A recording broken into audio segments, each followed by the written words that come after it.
Well, tax time is right around the corner, really, and already privacy experts are bracing for a repeat of a huge problem. Scammers are stealing your name and social security number information and using all that to file false returns. A Government Accountability Office report shows the problem is bigger than it's ever been. Chris Van Cleve has more now in this 7 on Your Side report. It was really frustrating. Little did Debbie Leopold know how frustrating it was going to be when we first met her just after tax day earlier this year. She was one of an exploding number of Americans who, in the first 9 months of this year, had their tax refunds hijacked by identity thieves. I could have to do my taxes next year before I might even see my refund.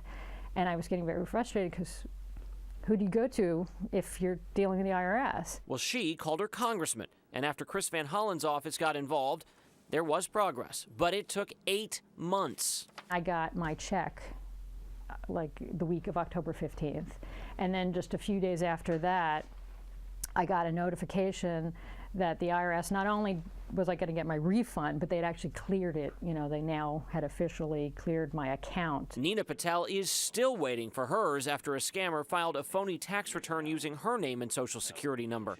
The situation is keeping her from refinancing her home.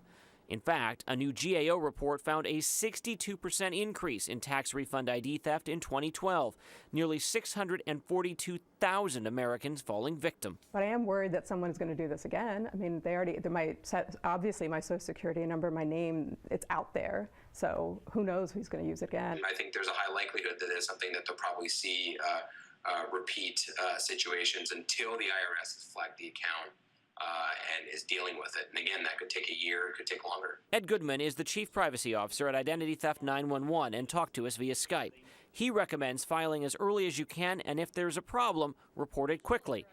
But be patient. It's pretty well known that the IRS is very outgunned and undermanned when it comes to dealing with this problem. It's going to be sort of a cloud hanging over my head. We wanted to ask the IRS about that. Instead, the agency referred us to an official's testimony to Congress, which basically says they're aware of the problem and they're working on it.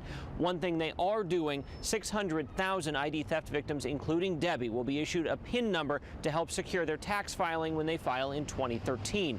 The IRS did not respond to our request for an on-camera interview. In Northwest Washington, Chris Van Cleve, ABC 7 News.